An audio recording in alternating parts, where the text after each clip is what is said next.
नमस्कार, यूक्रेन की राजधानी कीव से आप देख रहे हैं हमारी खास पेशकश। मैं हूं गौरव सावंत। अमेरिका के राष्ट्रपति जो बाइडेन का आकलन है कि रूस के राष्ट्रपति व्लादिमीर पुतिन ने यूक्रेन पर हमला करने का निर्णय ले लिया है, मन बना लिया है और अगले चंद दिनों में, हफ्ते नहीं, अगले चंद दिनों में अमेरिका का आकलन है कि रूस न केवल यूक्रेन की सीमावर्ती इलाकों पर बल्कि यहां राजधानी कीव पर हमला कर देगा।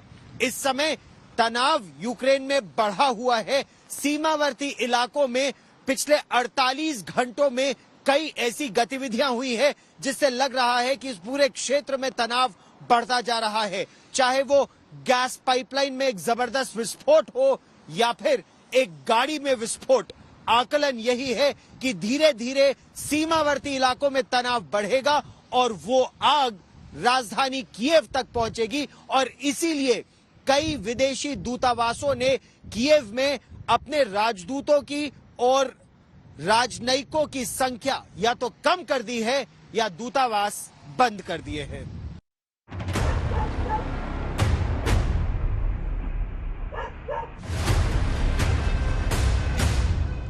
रूस से सटी यूक्रेन की सीमा के नजदीक कल रात फिर से एक जोरदार धमाका हुआ। रात के अंधेरे में गैस पाइपलाइन से उठता आग का गोला और धमाके में चकनाचूर हुई गाड़ी का ये मंजर युद्ध के ट्रेलर की तरह है, क्योंकि ये इलाका विद्रोहियों के दबदबे वाला है जिन्हें रूस का समर्थन हासिल है। कई हफ्तों से यूक्रेन के चारों तरफ जंग की दहशत पसरी है। दुनिया कयास पर कयास लगाई जा रही है कि रूस कब, कहां और कैसे हमले की शुरुआत करेगा। इन्हीं कयासों के बीच अमेरिकी राष्ट्रपति जो बाइडेन एक और तारीख लेकर आए हैं। We have reason to believe the Russian forces are planning to and intend to attack Ukraine in the coming week, in the coming days. We believe that they will target Ukraine's capital, Kyiv, a city of 2.8 million innocent people. As of this moment, I'm convinced he's made the decision. We have reason to believe that.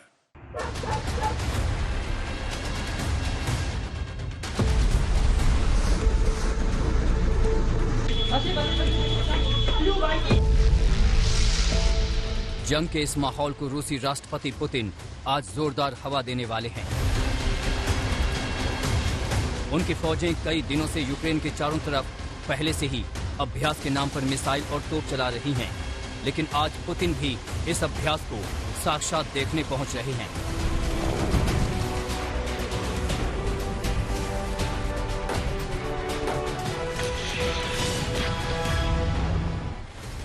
रूस के रक्षा मंत्रालय के मुताबिक आज उसकी सेनाएं Ukraine के दक्षिण में बड़ा अभ्यास करने वाली हैं।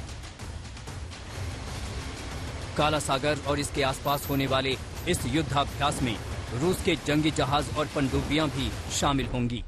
अभ्यास के दौरान क्रूज और आईसीबीएम मिसाइलें फायर की जाएंगी।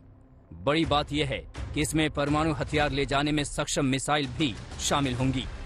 इस अभ्यास के जरिए रूस अपनी परमाणु हमले की क्षमता को परखना चाहता है। पुतिन भी इस अभ्यास को देखने के लिए सेना के सिचुएशन सेंटर में मौजूद रहेंगे।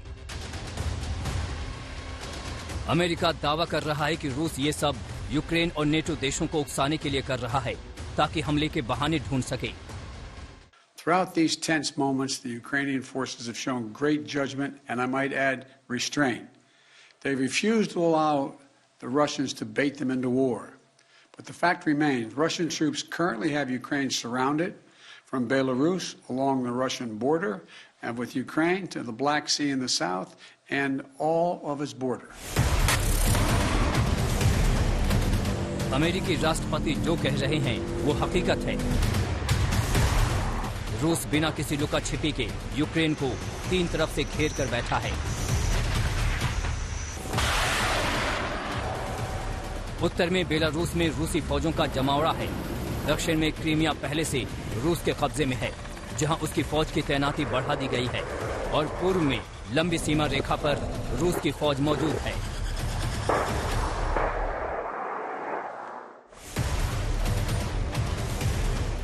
जवाब में अमेरिका और उसके सहयोगी देश यूक्रेन के लिए कवच बनने की कोशिश कर रहे हैं।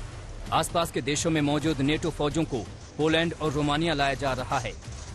यूक्रेन के अंदर भी ऐसा ही माहौल है। फौजियों के साथ साथ आम लोग भी युद्ध के लिए तैयार हो रहे हैं। कीव में एक स्कूल को अस्थायी ट्रेनिंग सेंटर में तब्दील कर दिया गया है। यूक्रेन में सरगर्मी इस वजह से भी बढ़ गई है क्योंकि ब्रिटेन में रूस के हमले का पूरा खाका जारी कर दिया है। इसके मुताबिक रूस यूक्रेन पर 2 चरणों में हमला करेगा। पहले चरण में रूसी फौजें राजधानी कीव का रुख करेंगी। इसके बाद निप्रो को निशाना बनाया जाएगा और दूसरे चरण में ओडेसा और वेनेत्सिया पर हमला होगा। ब्रिटेन और अमेरिका अपने दावों को लेकर इतने विश्वस्त क्यों हैं? इसका जवाब खुद अमेरिकी राष्ट्रपति से सुनिए। What reason do you have to believe he's considering that option at all? We have a significant intelligence capability. Thank you very much. Thank you. Kyiv से गौरव सावंत के साथ आज तक ब्यूरो। रूस के राष्ट्रपति व्लादिमीर पुतिन एक सैन्य युद्धाभ्यास देखेंगे जिसमें परमाणु हथियार भी होंगे, चाहे वो इंटरकॉन्टिनेंटल बैलिस्टिक मिसाइल्स हो या फिर और परमाणु हथियार। और रूस और अमेरिका विश्व की 2 सबसे बड़ी महाशक्तियां, दोनों अत्याधुनिक परमाणु हथियारों से लैस। विशेषज्ञों का आकलन यह है कि दुनिया में सबसे ज्यादा परमाणु हथियार रूस के पास है और उसके बाद अमेरिका के पास है, और ये दोनों सामरिक शक्तियां आमने सामने हैं। और इसीलिए इस समय दुनिया की निगाहें इस पूरे क्षेत्र पर टिकी हुई हैं और पूरी दुनिया में तनाव बढ़ता जा रहा है। कोई भी अगर यहां गतिविधि होती है तो उसका सीधा असर, चाहे वो दुनिया भर की अर्थव्यवस्था हो उस पर पड़ेगा या फिर देशों के संबंध पर पड़ेगा। देखिए हमारी यह खास रिपोर्ट।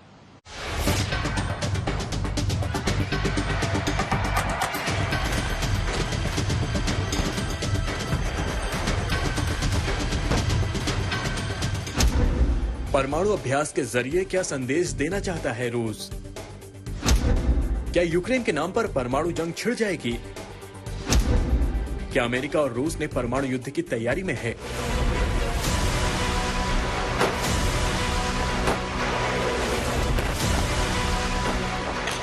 क्रीमिया के समंदर में आज होने वाला रूस का परमाणु अभ्यास कई मुश्किल सवालों को जन्म दे रहा है। दूसरे विश्व युद्ध के बाद परमाणु हथियारों का इस्तेमाल कभी नहीं किया गया, लेकिन तब से अब तक पूरी दुनिया में परमाणु हथियार जुटाने की होड़ जरूर लगी रही। यूक्रेन विवाद की शुरुआत से ही पुतिन और बाइडेन दोनों इसी परमाणु ताकत के नाम पर धमकियां देते रहे हैं। एक अनुमान के हिसाब से पूरी दुनिया में इस वक्त करीब 14,000 परमाणु हथियार हैं। इनमें से करीब आधे यानी 6,400 हथियार रूस के पास हैं, जबकि 4,000 से ज्यादा हथियार अमेरिका के पास हैं। अमेरिकी परमाणु हथियारों में से करीब 100 यूरोप के नेटो देशों में तैनात हैं। Повторяю, это очень тревожные новости, которые действительно вызывают чувство тревоги. И потенциально они очень опасны. Значит, это первое. Что касается разведслужб США, да, в США там их очень много различных. दिलचस्प बात यह है कि विघटन से पहले रूस के परमाणु जखीरे के करीब 5,000 हथियार सिर्फ यूक्रेन में तैनात थे। 1991 विघटन के बाद ये परमाणु हथियार यूक्रेन में ही रह गए, लेकिन रूस, अमेरिका और ब्रिटेन समेत 5 देशों के दबाव में यूक्रेन ने 1994 में बुडापेस्ट मेमोरेंडम पर दस्तखत कर दिए। मेमोरेंडम के मुताबिक यूक्रेन को सुरक्षा की गारंटी दी गई और यूक्रेन ने अपने सारे परमाणु हथियार 1996 में रूस को सौंप दिए। अब उसी रूस से यूक्रेन को परमाणु धमकियां मिल रही हैं, तो वो अमेरिका और नेटो देशों का मुंह देख रहा है। लेकिन अच्छी बात यह है कि अमेरिका फिलहाल परमाणु हमले की संभावना नहीं देख रहा है। I don't think he is remotely contemplating using nuclear weapons, but I do think I think he is focused on trying to convince the world that he has the ability to change the dynamics in Europe in a way that he cannot. America को भरोसा है कि Putin बात मान जाएंगे। उन्हें मनाने के लिए दिन रात मॉस्को और यूरोपीय देशों के बीच संदेशों का लेन देन चल रहा है। अमेरिका ने 24 फरवरी को रूसी विदेश मंत्री को बातचीत के लिए राजी कर लिया है, लेकिन साथ में ये चेतावनी भी जारी कर दी है कि अगर इस बातचीत से पहले कुछ हिमाकत हुई तो नतीजा बेहद बुरा होगा। Last night, Russia agreed that Secretary of State Blinken and Foreign Minister Lavrov should meet on February 24th. February 24th in Europe. But if Russia takes military action before that date, we'll be clear that they have slammed the door shut on diplomacy. They will have chosen a war, and they will pay a steep price for doing so. 24 फरवरी में अभी वक्त है। Ukraine की सीमा 3 तरफ से सुलग रही है। अमेरिका और रूस की बातचीत होने तक सब कुछ काबू में रहे, दुनिया इसी की दुआ कर रही है। यूक्रेन के कीव से गौरव सावंत के साथ आज तक ब्यूरो। यूक्रेन में बहुत अच्छे शिक्षण संस्थान है, चाहे इंजीनियरिंग की बात हो या मेडिसिन की बात हो, और भारत के कम से कम 20,000 से ज्यादा बच्चे इस समय यूक्रेन में पढ़ रहे हैं। परिवार को भी चिंता है, बच्चों को भी। भारत सरकार ने यह निर्णय किया है कि एयर इंडिया के विमान यूक्रेन से, कीव से भारत की उड़ान भरेंगे 22, 24 और 26 फरवरी को, और जो सुरक्षित भारत वापस जाना चाहता है वो एयर इंडिया के टिकट खरीदकर वापस जा भी सकता है। हालांकि इस समय आकलन यह है कि स्थिति बद से बदतर नहीं होगी। वैसे भारत रूस का भी बहुत अच्छा मित्र है, अमेरिका का भी और यूक्रेन का भी।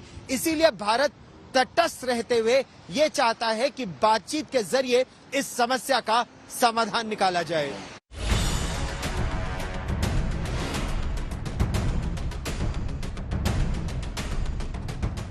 भारत पहले ही साफ कर चुका है कि यूक्रेन में अगर जंग छिड़ती है तो उसकी सिर्फ और सिर्फ प्राथमिकता अपने नागरिकों की सुरक्षा होगी, कुछ और नहीं।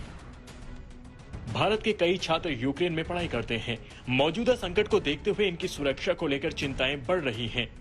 हालात को देखते हुए विदेश मंत्रालय ने अपनी तैयारी भी कर ली है।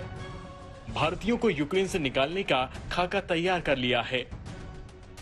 केंद्र का भारतीयों को वापस लाने का फैसला। एयर इंडिया की 3 विशेष उड़ान तय। 22, 24, 26 फरवरी को होंगी फ्लाइट। राजधानी कीव से दिल्ली के लिए उड़ान। तीनों फ्लाइट के लिए बुकिंग शुरू। माननीय प्रधानमंत्री, विदेश मंत्री, विमान मंत्री एवं मुख्यमंत्री से अनुरोध है कि मेरा बेटा आशीष चंद्रा, जो यूक्रेन में जेफ्रोजिया स्टेट ऑफ मेडिकल कॉलेज जेफ्रोजिया में पढ़ रहा है, जो बॉर्डर से मात्र 16 किलोमीटर की दूरी पे है, उसे जल्द भारत लाने के प्रयास किया जाए। कुछ परिवार ऐसे भी हैं जो यूक्रेन से भारत में आकर बस गए हैं। ओले वोरोनोवा अमरोहा के डॉक्टर चंद्रपाल से शादी करके यहीं बस गई, लेकिन अपने देश में जंग के हालात से उनके चेहरे पर मायूसी है। युद्ध भले ही 2 देशों की सेनाओं के बीच हो, लेकिन इसमें पिसता आम इंसान है। हालांकि युद्ध के मैदान में भावनाओं से नहीं, समझदारी से काम लेना होता है। अमेरिका और रूस के बीच छिड़ी वर्चस्व की इस जंग में भारत के सामने यही मुश्किल थी कि किसका पक्ष लिया जाए, लेकिन भारत ने संतुलित कूटनीति के साथ इसका हल निकाल लिया है। कीव में गौरव सावंत के साथ आज तक ब्यूरो। अमेरिका का आकलन यह है कि अगले चंद दिनों में रूस यूक्रेन पर हमला करेगा। हालांकि रूस ये साफ कर चुका है कि उसका यूक्रेन पर हमला करने का कोई इरादा नहीं है। इस बड़ी खबर पर लगातार रहेगी नजर। फिलहाल यूक्रेन से इस पेशकश में इतना ही। देश और दुनिया की ताजा खबरों के लिए देखते रहिए आज तक।